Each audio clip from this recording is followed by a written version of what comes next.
Perhaps the wrists are the most common. Most people who have rheumatoid arthritis will have symmetrical disease, which means it affects both sides equally.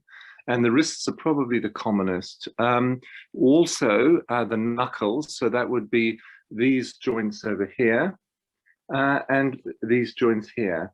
Rheumatoid does not affect the end joints of the fingers. And because it's a symmetrical disease and the feet often mirror the hands, the ball of the foot is often also commonly involved.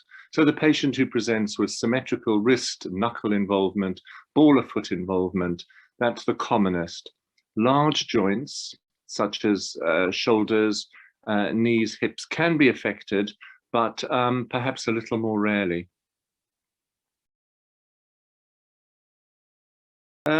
Rheumatoid arthritis is an autoimmune disease which is potentially very destructive to the joints and also has systemic involvement. In other words, not just the joints, it can affect the lungs or the heart or kidneys, etc. And so one needs to treat it fairly aggressively. And rheumatologists will talk about a window of opportunity.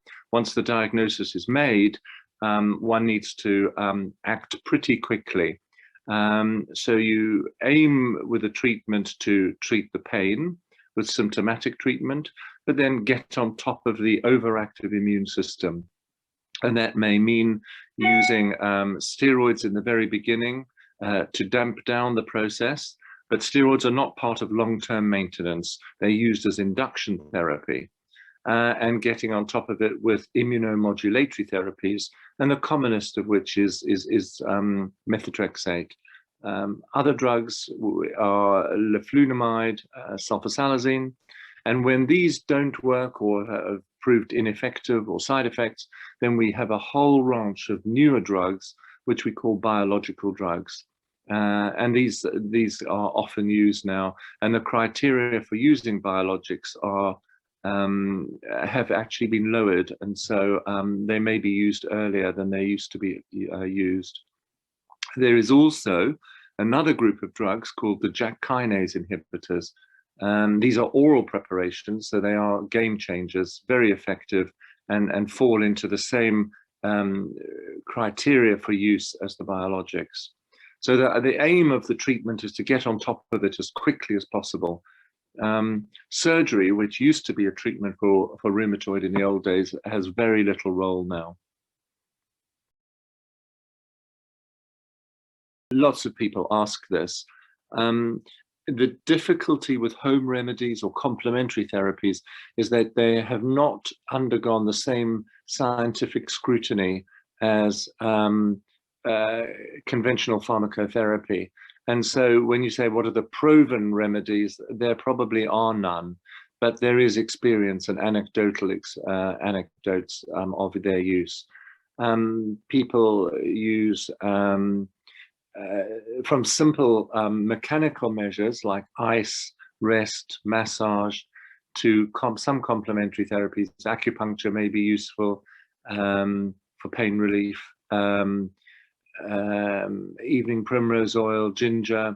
There's little evidence for turmeric, but some people find them effective. The other one, which has had a lot of interest in it, is cannabis oil, hemp oil. There is no scientific evidence on it, but some people will find it relieves muscle spasm, stress, and does improve pain control. So there may be a role for it. I certainly think it's very important for the rheumatologist to be open to that and to talk to their patients about it and engage with it and have a very open and a dialogue about it. Well, nobody knows why. It's an autoimmune disease, and it has a genetic association. So it has the same genetics as other autoimmune diseases, such as autoimmune thyroid disease, polymyalgia, pernicious anemia. So there is always a sort of a genetic basis for it, but it's also precipitated maybe by an environmental factor. which we haven't properly identified, perhaps a virus. But it is also recognized that rheumatoid may start following a stress. So I have lots of patients who will say to me they've suddenly had a bereavement or a very traumatic event, and they will date their rheumatoid to the onset of their rheumatoid onset to that. Well, I think as soon as the patient becomes aware of pain, stiffness, and swelling, and they've had some blood tests, the blood tests have shown that there's inflammation. In other words, the CRP is elevated. Whether or not they have a rheumatoid factor or anti-CCP positive, they should be referred to a rheumatologist.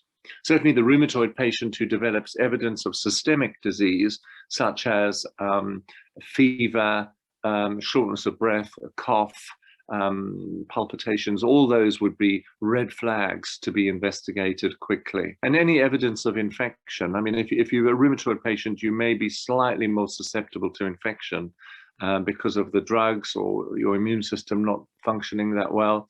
So you should seek immediate attention if there's any signs of infection in the context of rheumatoid.